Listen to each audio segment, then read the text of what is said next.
Happy Monday, everybody, and welcome to another week of racing here at Woodbine Mohawk Park. A holiday Monday edition here, and a pretty jam-packed weekend, pretty jam-packed day of racing. I know that a lot of guys were at Grand River participating in the Battle of Waterloo and the Battle of the Bells card. Always a great industry day, always a great card that takes place on this Monday, but we'll touch on that momentarily.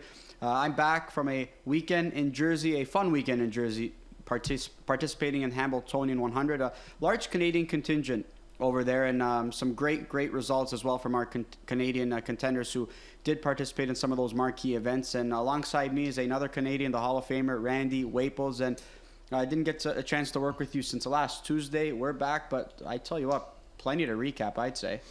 Listen, nothing against you, but I did have my fill of, Greek people on Saturday there. I had one here on the co-host desk with me there, so it kind of reminded me a little bit of you. You had a good day down there. You did a really, really good job. I listened to pretty well all your interviews, as many as I could anyway, but you did a really good job. I mean, everything, the whole broadcast, all of it was done really well. I heard that all I heard about down there was how great the weather was. Yep. They said you couldn't have manufactured a better day for racing in New Jersey than Hambo Day. And then Greg Blanchard brought it up again today at Grand River. He said that they have a beautiful day today at Grand River for the battle, but he said it all starts down on Saturday. Yeah. He said he could not believe how much the weather was just so nice. It's what you want, right? I mean, we know how humid and how hot it could get. It wasn't as humid as it normally gets, right? And it rained last year, obviously, in the biggest moment, right? I think it added to the drama there. But no, I tell you what, just an incredible event, and it lifted everybody's spirits, though, too. We were also excited about the Century Edition of the Hambletonian, and it really lived up to expectations. We saw some big performances. I'm sure you and Chris spoke about it, but what were your thoughts from the Hambo and the Hambo Oaks? Well, I mean, I was really happy with the Oaks, you know. I mean, it was nice to see James pick that one up to begin with and then end up giving it a absolutely picture-perfect drive. That was good. I talked to you a little bit earlier, and I'm going to say it about all the races anyways. There were some fast races, that day or whatever, but I think that we were looking at a bit of a track bias because, boy, oh boy, I don't know if it was just me or what, but nothing seemed to be able to make up ground coming from off the pace. And I mean, that's always been kind of one of the beauties of the Meadowlands is that not only do you have to worry about if you're cutting that mile about the ones that are close to you, you got to worry about those ones that are coming. But it just seemed like nobody was really able to come up with big efforts, coming from that second and third over position that we see so often at the Meadowlands. Yeah, I completely agree. I mean, that's why we saw so many long shots win last year.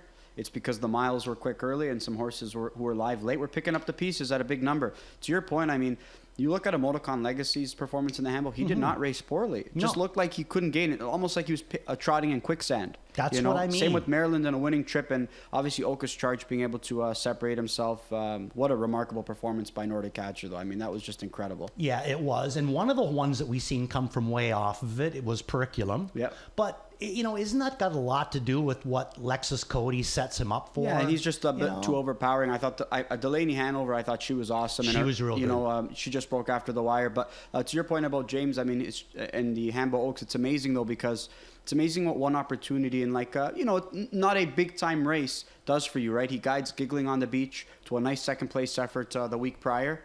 At a big number behind Mickey and Minnie. The next thing you know, Juan Cano needs a driver, and he picks up the phone and says, "You know what, James, you want to drive my filly?" I mean, that's just, it's amazing how things work. And next thing you know, you don't have a drive in the Hambo Oaks of Limbs. I don't believe he did. And then next thing you know, you're standing in the winner's circle winning the final. Have you ever been in that position, though? Yeah, a few times I have. Actually, the one time I was down in Kentucky, I mean, it was only a Kentucky Sire Stakes final, but it was going for like 250 or 300 or whatever. And I happened to be down there, and Mike LaChance had to leave early.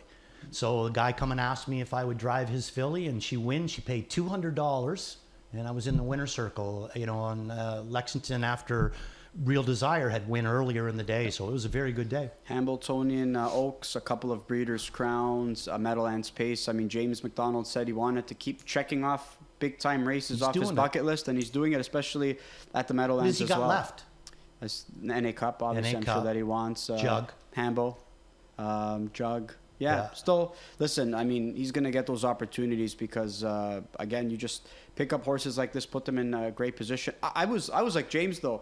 I was surprised he worked out that good of a trip, though. I mean, he even said, I was just shocked. Like, just you want it to work out that easy.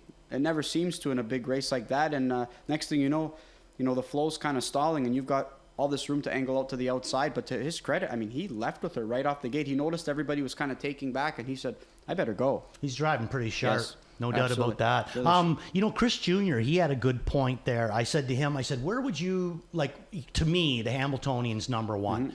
It always has been. Hamiltonian, Little Brown Jug, and then, you can kind of whittle it down from there. But those were always my two number one races, and especially the Hamiltonian. So I said to Chris, where would you rank the Hamiltonian? Like, there's big races in the world, you know what I mean? There's the Prix de Marie, there's the Elite Lop, then there's the Hamiltonian. I mean, trot-wise, whatever. Those, to me, would be the big three or whatever. But Chris had a good point. He said, if the Hamiltonian's not the most important race in the world, then why are so many Europeans coming over here to try to win it? And it's the truth. Okay. When you think about it, you talk to these guys, Melander, Lucas Wallen, all these guys. I find that even though that they're young guys, they already know the history of the Hamiltonian. Oh, yeah. This race means a lot to these guys, you know what I mean? And that, to me, more or less solidifies what's the number one race in the world. I say the Hamiltonian. I would have to agree. It's why they are so present at the sales, just buying trotters, right? I mean, they're hoping to put themselves in position to win. And again, Marcus, once again, I think that's the third time over the last 6-7 years that he's finished 2 and 3 in the Hamiltonian final. I mean, he just keeps training and breaking pretty good trotters as a yearling, and then they come up at 3 and they're sharp. They just can't get the job done. But we saw Yannick obviously go quite some time without winning a Hamiltonian. Again, you put yourself in a good position to win. The results are eventually going to come, but hasn't been the case yet for Marcus Melander. But that's just the way the racing gods work sometimes. That's the way it works. Yeah. Sometimes they give it to you right away, and other times they make you wait a long time. But either way, it's still a sweet victory. As he said, if you're not going to do it this year, I mean, how are you going to feel? And he goes, "We'll just try again next year." I mean, that's the way to do it, look right? at it. Absolutely. All right, there's our recap there on what was a fun weekend, but we also had a busy weekend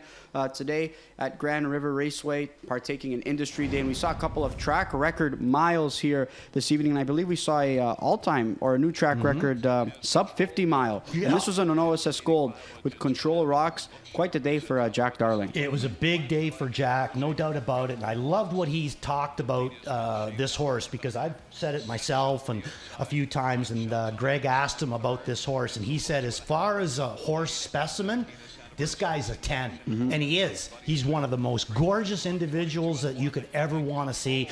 Great race here. He's got crack shot. And I think that Tyler, if this was his plan, was to keep the pace heavy and hot the whole time and try to tire out whatever's around behind him, I think it was a well thought out plan, and I think it worked. I think if he backs it down and lets Dougie muscle up on his back and keeps him in the race, I think maybe Crackshot beats him. Look at the run out. You know what I mean? But I think it was a really, really smart drive by Tyler Borth. Completely agree. And another big mile that Crackshot is involved in defeat, right? I mean, he's been racing really well too, but All-Star Maniac, he seems to be coming into form. I know he captured the other gold, so curious to see how he's going to kind of finish off his season, because he kind of caught our attention when we saw him here a couple starts back in an overnight race. But yeah, nice performance there by Control Rocks. And we spoke about Jack Darling trainee. We're going to focus on another one.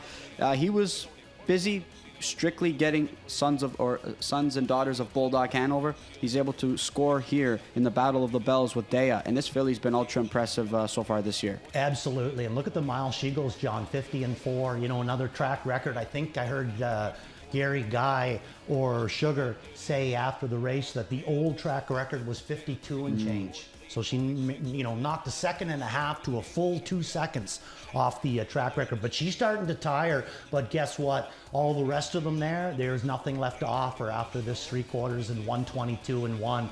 27-2 third quarter there, just to make sure that nobody has any powder left in the gun at this point. And now at this point, it's just a jog burger for Jody. Big effort though. Jack Darling, Jody Jamieson, a progeny of Bulldog Hanover, turning back the clock here in a big-time event. And this was the first time he captured the Battle of the Bells, so he was pretty stoked about the opportunity for Jack Darling, as well as Johnny Malaya. We can't exclude him as well. Who's at the head of that one? Johnny Malaya. And Jack Warner made it all the way back up from Hambo Day to get into the winner's circle at Grand River. Grand River. Way to go, Jack. That must have been a fast drive. I didn't even have that dedication. I was sleeping through half the card. You were sleeping, were you? Long drive. It can be that road trip was a little bit too much fun. But we're going to come back here and look at the Battle of Waterloo. And again, Bojangles, one that has really caught our eye since he made his career debut. And he looked like he just cruised to victory here. I mean, again, another really strong effort. It's a great effort. I mean, obviously in that, but I have to admit this one was a little bit lackluster for me. Okay. The Battle of the Bells, they were 3 wide going to the half at one point. So this one, it just seemed like once, Bobby made that remove after he let the dust settle, Jody get to the front, then Bobby come with a snap remove, and then at this point, it's just over. Yeah. Nobody's able to pressure him. And boy, if you're not going to pressure this guy, especially a Moore trainee, he ain't going to get tired, And I mean, look at him there. He just starts to move away from this field right here under very minimal McClure urging. He gives him one little tap on the wheel disc there, and then this is over. And boy, what a mile they end up going in here, end up going a mile and 51 flat. Yeah, so nice effort by Till the Cows Come Home as well, a runner-up effort. He's been racing well all season long there too. Again, you just falling short of Bojangles, but one of these days I think the trip scenario is going to work out to his favor. He had a good trip there, working out a pocket trip, but he did have to be used a couple of times before he was able to kind of take his shot late. But Bojangles, you're going to have to step up to beat him. I don't think much, in my opinion anyway, not a whole lot got settled today. Okay. I still think that Bojangles is going to come out of it as the 2-year-old Payson colt to look at. And Dea, I mean, she opened eyes anyway, so I think that she's just more or less, kind of going that way. But the other horse there that I thought come up with a big effort in here tonight, and I can't remember which one it is. Bojangles, and then Dea won that one. Oh, on the 3-year-old Payson colts there. I still give the day to Crackshot. Okay. I do. Like, I think that Jack's colt raced amazingly well, and I think it was a great effort by Tyler, you know what I mean? But, Crackshot, another 3 steps, and I think Crackshot is able to beat him, So I still think that we're dealing with Crackshot being the best one in there, but everything else today, either the best ones won, or they've solidified the fact that they are the best one. But I still think it becomes a little bit of a deeper group than what we saw prior to the NA Cup now, with Control Rocks elevating himself, as well as All-Star Maniac returning into tip-top shape. That helps a lot. So a little bit of a deeper group there for the sophomore pacing division in the boys' side. So there's our look at Industry Day. Now we're going to look at our action for tonight. Actually, we're going to look at track plays from Saturday, and you're going to have to take control here and tell me what took place. Maybe there was a bit of a speed bias at the Meadowlands. If that was the case on Saturday, I wouldn't know it. So take it away, Randy. Well, we had lots of speed here on Saturday as well. Okay. We were pretty quick, but look at this, eh? We had race 3, got away 7th at the half. That was about the only other one, we had a couple of fourths in there, but it was just a quick night. You had to be up close to the front, to get any damage done. Now again, Chris Jr., he'd said that he kind of thought that maybe the reason the track was playing so fast is because it's a little bit hard for his liking. Okay. He thought he thought it would be a little bit better if we had it a little bit softer. The miles might not go quite as fast.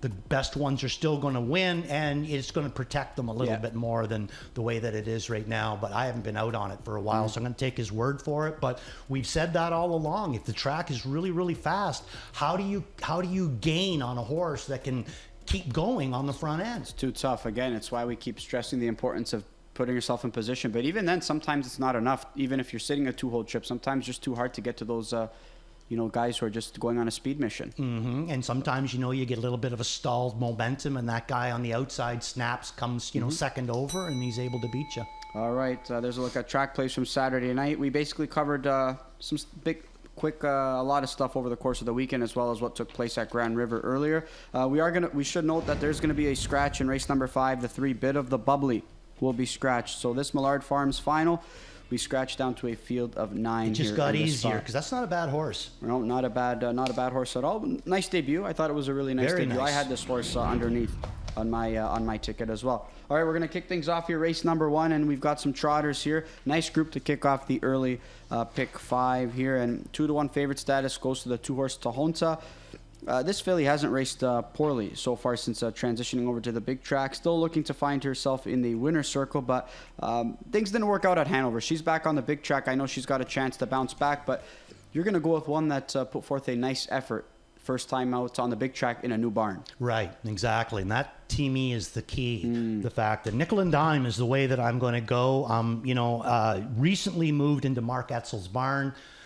They've only had 2 starts with him. We're going to look at the very first start for Mark Essel and Travis Henry. Travis Henry driving this guy again tonight. So I like the way that he moves. I like the job that Travis did with him here. You know, he keeps him out of any of the crazy stuff. Does not mind coming 3 wide early, and I like that.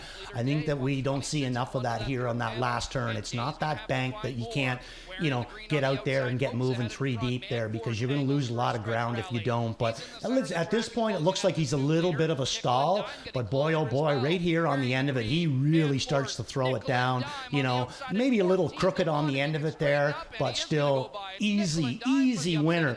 And then his next start, he goes up to the Hanover in the Dream of Glory, suffers interference at the half where he was only sitting 4 lengths out of it, had already, you know, made up some ground there, and then, you know, end up going a mile and 2/8. So nickel and dime coming back to the big track, going to be 3rd start for Etzel. I would say 50-50 on them. I'm more than willing to throw out the line at Hanover where he took interference. So nickel and dime going to be the way I go. Now, Tahanta, you know, I agree with John. I think that she's going to take a lot of looks in here, and she's been beating what I would consider to be the top grassroots Ontario sired filly, and that's Foxy Amy. I think that she's the best one. But remember, she is a filly, and she's racing against a colt. And even though the colt's lines aren't as flashy, most times, if they're average, the colt will beat the filly. Yeah, I'm curious to see what kind of trip Travis Henry's going to work out with nickel and dime. He responded so well with that late kick, but he's got a better draw to work with. Maybe we see him get situated a little bit closer. I want to see how Tahonta looks on the track first, though. I think it's important to see how she looks in parade. This is a filly who, to your point, Foxy Amy, Stormont Beautiful, you can't fault her for getting beat by those kinds of fillies there in those spots. Yeah, I think she's racing the very best ones, and either she's getting beat by them or she's almost beating them. So if this was a field of fillies, I mean, I think I'm all over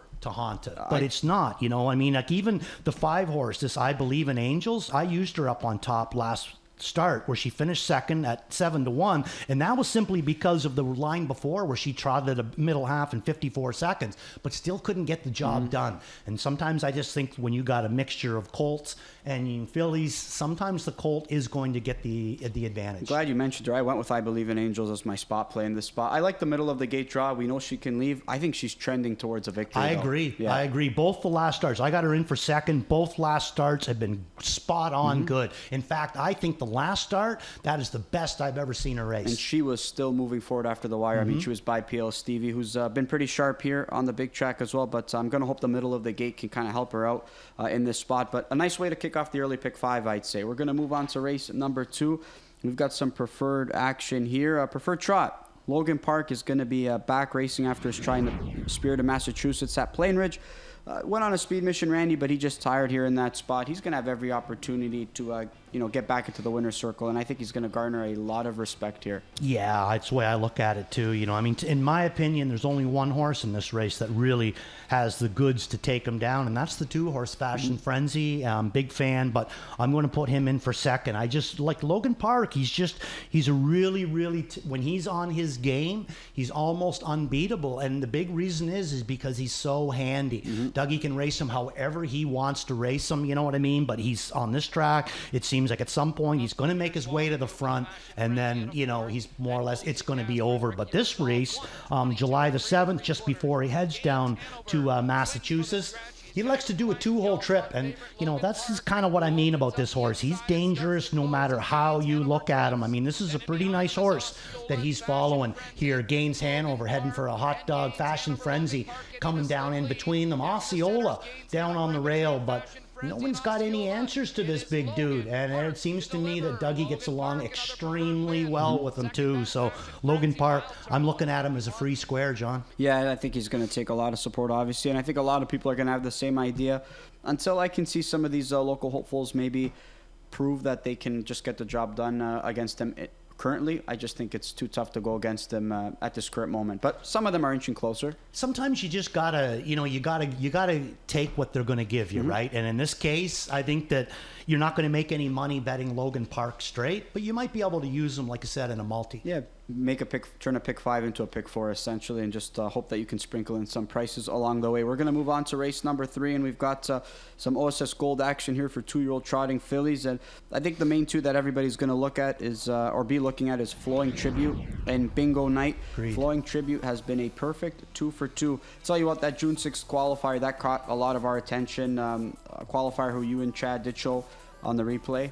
On the pre-show at least, and was scratch sick in her career debut, and maybe the qualifier coming back wasn't, I wouldn't say it was as sharp as the first one, but I tell you what, those efforts, they've been nothing but sharp.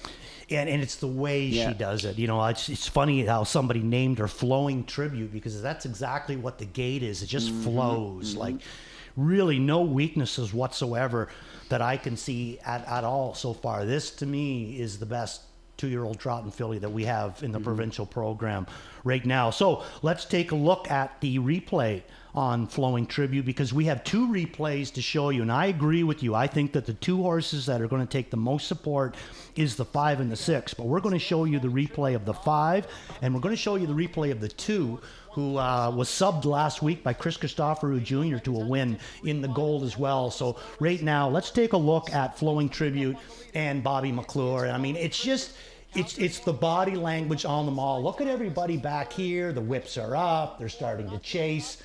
Look at Bob here. I mean, he's going for a soda. I mean, he's just sitting there and comfortable as can be. Look at the gait on her. Nothing changes. Everybody else, the gait's quickening. The gait's getting a little sloppy. Hers is the same. So to me, I mean, she's just unbeatable right now. But let's take a look at the 2 horse in here too, John, because this was I think this was a horse that 2 drivers worked really, really well in here. Todd Ratchford bringing her into the race the way that she did, and then the trip that Chris Christoforou gives her. And this is the beauty sometimes of getting a veteran horseman like this who, you know, racing for a purse of $90,000 is really not that big of a stoke for Chris. You know, he's just going to be steady Eddie out here, and that's exactly what he does. You know, perfect 2-hole trip, and brings her out deep into the lane. There's the last 1/8 of a mile. None of the head of the lane stuff. Deep in the lane is when he takes a shot at McNair, and he's going to get the job done here too. And I thought it was a really, really good effort. And I think Chris Jr.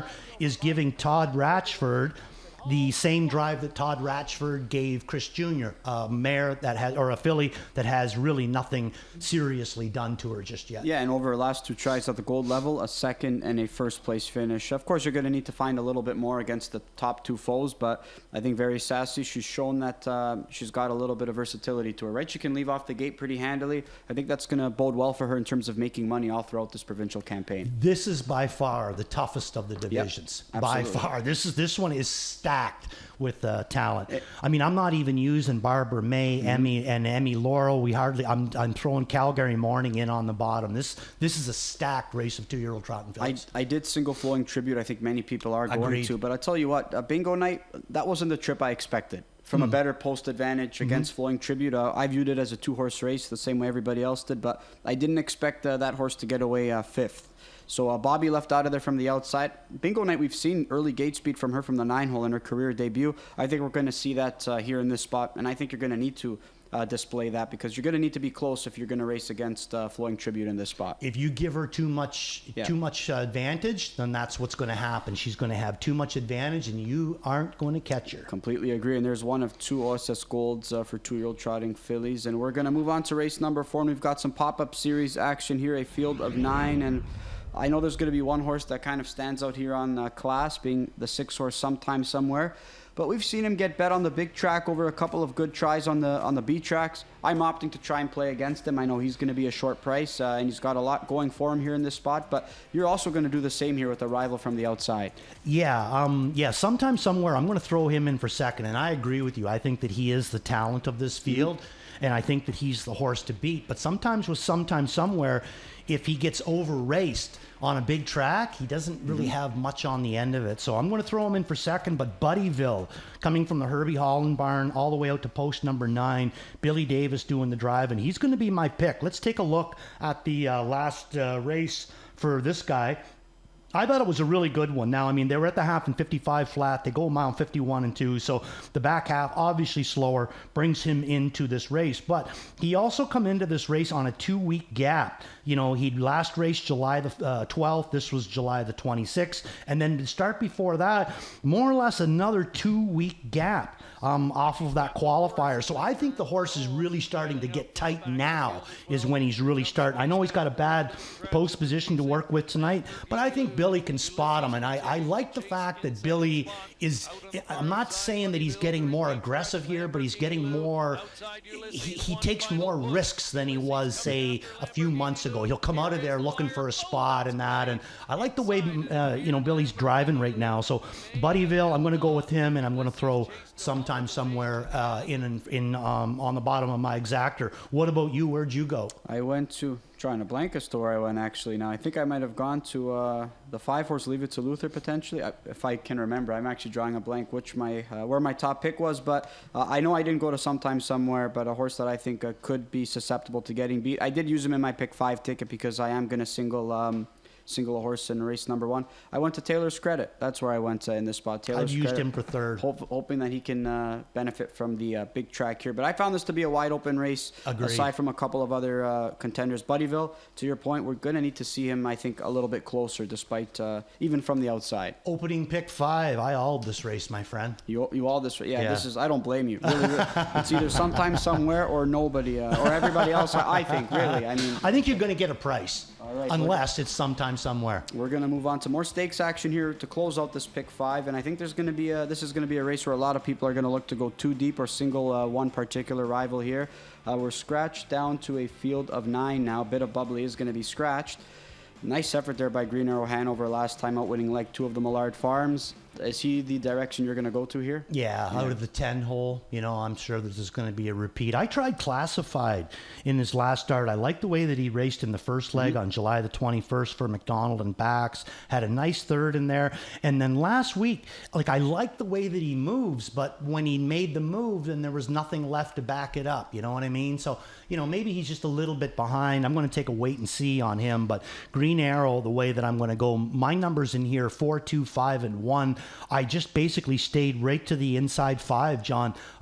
There's going to be a scratch of the 3-horse Bit of the Bubbly, but of the inside 5, he was the one that didn't make it onto my ticket, but I had him down as great in that last start, so I thought he was good too. But let's take a look at Green Arrow Hanover. Now, this is a horse out of the 10 hole last week, made a big move out of there to get control, let a couple of horses go, made another move again. You can see him on the outside now, out of that 10 position. And I just think that this is a horse, multiple moves. 2-year-old trot and colt, multiple moves in that last start. And, really nobody has any answers for him, on the end of it. That's Captain Code for Louis. He races good. Look at the separation with the rest of them. But again, this guy is just, to me, just a little bit too much, and that's, like I said, with the 10 hole, with the leave out of there, with the first over. If he gets the right kind of trip tonight, I think he's going to be real tough in here. Yeah, and obviously he's going to be a fraction of the price that we got last time out at 13-1. But I like that you showed that replay, though, because I think we should be mentioning the 5-horse Timel Starstruck. He was in a winning spot last time out before the break. He could be a little bit of a sleeper player. I know one that you were high on 2 starts back. I think you had him as a Waples watch list horse because he had some go at the end of it up the rail. Yeah, it's interesting that you brought him up there because I got him in for 3rd, but in my pick 5, the only 2 numbers that I'm using in my pick 5 is the 4 and the 5. I'm not using Captain Code that I have in for 2nd, but I do look at Time All Starstruck as a horse that could win this race. And if he does win, he's going to be a price. I agree with you. I think that this horse is pretty good right now. Yeah, Captain Code, good efforts over his first few tries, but again, the drifting out might be a little bit of a concern. Maybe that gets rectified here, but he was still moving forward once he straightened out, but it was a little bit too late once Green Arrow Hanover got through. We're going to move on to race number 7. We've got more pop-up series action, and I think there's one horse in particular who stands out on class here, and I think that's the 4-horse Living the Beach Life. I opted to use him or make him a single in my pick 5 ticket. What about you? I put him in for 2nd, and I agree with you. He's the class horse. He's going to take the most support. I'm going to try to beat him. And the one that I'm going to try to beat him with is a horse that, only won for 13 this year. And that's going to be the 8-horse Reactor Now, coming back to the big track. Only raced here once, and that was June the 23rd. And let's take a look at this one, because this was a pretty good effort. Trevor Henry driving this guy. Check this one out here now. Now, this is a horse to me, and then he disappears, goes to Grand River. He wins his next start after this one, and then a third after that. Then he gets parked in his last start. You know, tough fractions, ends up finishing 6th. But in this spot, I think Trevor, if Trevor can find a bit of room for Mr. Reactor, and this is, to me, is Reactor's best trips is when he races down in here. But every once in a while, Dougie will take it to them with him and try and do a chop. But at no point does he really do anything with him. And you look at the body language on Trevor, he knows that he's getting absolutely nothing at this point. So he more or less calls it off. I think he brings a little bit of back class too. So I'm going to go Reactor onto Living Beach Life. So you're not concerned that he wasn't able, that other horses from the outside, you viewed it as Trevor's wrapping him up because he's got, he figures, I'm not going to get a big piece of this. Let me just save this horse for next week per se. That's the way I saw perfect. it, simply because, like I said, he looked like he was looking for room. The horse wanted room. Trevor wanted room, but there wasn't any. And then all of a sudden, it just, Trevor's body language to me never really changed. You know, he stayed, you know, sitting up in the bike, you know, looking for that room and just never came. So, and then his very next start, they take him to Grand River and he's a winner in 53. So I say locked in with pace and, you know, maybe he might be able to find the same kind of trip in here tonight. Well, to your point again, we start after he goes to Grand River and gets the job done. So he clearly left something in the tank for him in the next start out. But a horse, we know his ability when he's on his game. He's just got to find that back class again, Randy. That's the whole thing, you know what I mean? But I mean, this is, to me, you know, when what we normally see him race against, I think this is a bit of a, other than living the beach life, bit of a step down. I think that he fits in here much better. All right, we're going to move on to race number 10 now, and this is the last race of the night, and we've got more pop-up series action, and a race I found to be very, very wide open. The 10-horse Beach Tour, I think, was going to be a popular selection by many of us, obviously picking up the services of Doug McNair. Garnet Barnsdale made him a spot play. Don't blame him there from the outside. Again, a horse that I think I might have used him on top as well in this spot, so we're scratched down to a field of 9 here. And now this race becomes even more wide open. What'd you do here? Well, Beach Tour, I was using him in for third. Okay. And that's simply because I liked everything about him other than that 10-hole, you know. But we don't have to worry about him. Artie's Ideal is the way that I'm going to go. Rail, James McDonald and him. Let's take a look at his replay, but let's go all the way down to July the 5th. He's been doing his racing at Grand River. Let's see what he looked like the last time he was here, racing in the non-winners of, 3,000 and against, you know, Thunder Country, Armor Sealster, these kind. But I thought that this was a good effort. He had the 4-hole, made a big leave out of there to get to the 2-hole. Then he makes another move again around the last turn and isn't able to get the job done for, Dougie McNair. But race is good. Here you can see Dougie right now, you know, just kind of down in amongst them and that. But like I said, this is after multiple moves. I thought it was a decent enough effort. He's disappeared for a few starts. Look at his lines last year, John. He was able to win in 50 and change over our track. 6 for 28 last year, $66,000 put away. I think he looks in here as good as anybody in here. Coming back, you know, into here, still in the Kyle Fellows' barn, which is another, you know, check a box, and picking up, like I said, James McDonald. I think that's a big tick on the box. That was a runner-up finisher to Sometime Somewhere, and if he puts forth a big mile earlier on in the program, you can kind of use this as a stronger reference point to close out the card. But yeah, wide open affair here that closes out this late pick 5 in what provides a jackpot high 5 wager as well. That's our thoughts on this 10-pack. We went through some replays as we always do, and we're going to touch on some stats. So for drivers and trainers, again, it's Monday. I got to remind myself it's Monday. And that's exactly what we're going to do. And here is our top 4 circuit drivers from last week. And again, James McDonald not here on the Saturday night, but still leading the way, or tied for first in wins with 7. Pace. But 20.6 win percentage, and again, over $100,000 in earnings. But I think he's happy about that purse that he picked up in the Hamiltonian Oaks. Oh, yeah. You don't often see James showing that much emotion on the end of it. You know, some of the big wins he does, but you could tell he was pretty happy getting across there on that one. It's a race that I never won. I don't think I ever even raced in it, you know what I mean? So it's, you know, big feather in James's cap there, according to Chad Rosema. Trevor Henry, new face coming up in there. Look at the win percentage on him, Johnny. 17.5, you know, big week for Mr. Henry and socked away $165,000. Louis Waugh still sneaking into that list again, not here on Saturday with 5 wins. Tyler And Bohr setting Bohr, an all-age track record at Grand River today. he picked up some live Congratulations. ones on Saturday as well. Getting the job. Was it Irvin Hanover he got the job done with? Yeah, he was a Dragon Slayer that night. Dave Maneri, 2 thumbs up, leading the way there.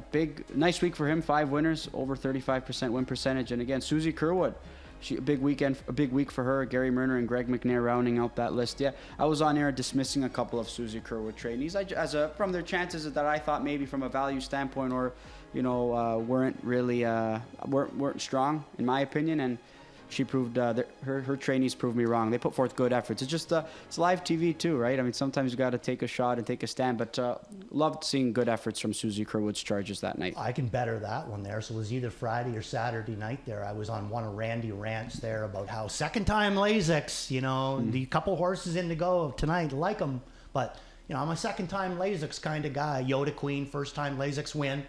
Kyle Zart, first time Lasix win. So, sometimes you think sometimes you don't. We just speak it into existence. That's what we do, yeah. We speak it, and then things just happen, and they make us look even worse than we already are, I'd say. But we're going to look at some Pick 5 action here.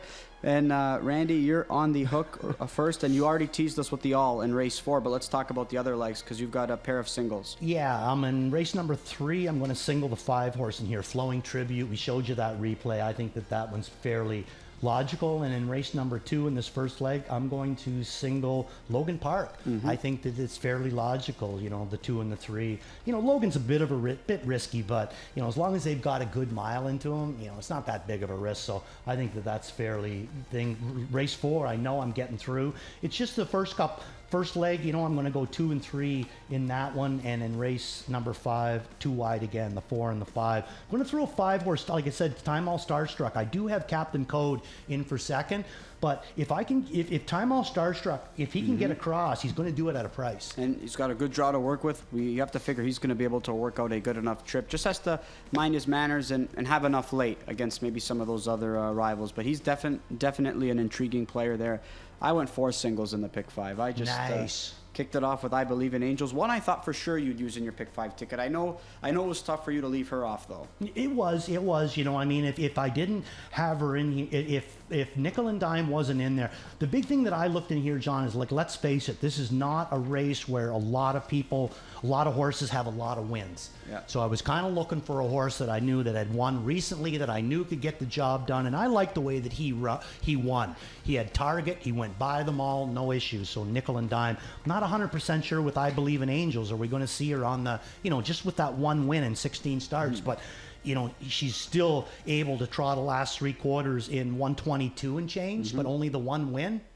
I wouldn't mind her getting covered up here in the spot. I'm just hoping she can get away in a better spot here from the middle of the gate, because we know that she can leave out because we've seen gate speed from outside draws in the past. So she's currently the 5-2 choice here as we 2 minutes to go before we kick off the opener.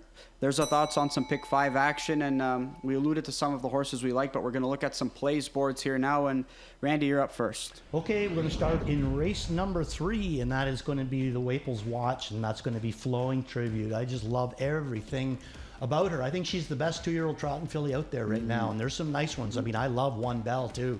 Worth a Look's going to be Reactor Now. I think we can get a price on him coming back to this circuit. The value is going to be Southwind Caspian, beat the favorite, I guess, is the way you'd want to put it. And my all-in's going to be Artie's Ideal, and that's going to come along in race number 10. Southwind Caspian, that's going to be a nice value player there if you can get him across. My spot play to kick things off, I Believe in Angels. All in, Green Arrow Hanover. I think that's going to be the case for a lot of people. My value, Better Sunset. I like the way this guy's been racing over his last couple of tries. A couple of nice confidence-boosting miles at Kawartha with Murray Breather in the bike. And my Worth a Look is going to be right here, Hanover. I think I meant to phrase it as my best bet. I think that's a horse that I think is going to be my best bet, even from the rail, coming off what was a pretty good 5th place effort. There's some other thoughts from some other resident handicappers here. Garnet Barnsdale, he had a big day out on Hambo Day handicapping the card. He called Nordic Catcher winning the Hambo, so good for Garnet. I know he had himself a pretty good day on Saturday. Sometime, somewhere, spot play. Is that Garnet? Gislan Paquette is going to go price play low and behold there. He's going to get a price there, and a happy belated to Gislan. He was celebrating his birthday a few days ago. And Kevin Plaucha, Chicago Hall spot play. A lot of people That's an going in race interesting 9, one. yeah. Interesting pick. No, I mean, like, I think that's a good pick. Yep. Well, three of us are going head-to-head there. Myself right here, Hanover, yourself, Sultan Caspian, and Kevin Plouch at Chicago Hall. All right, 1 minute to go before we kick off this Monday night 10-pack. Looking forward to it. Me too. Good to have you back, kid.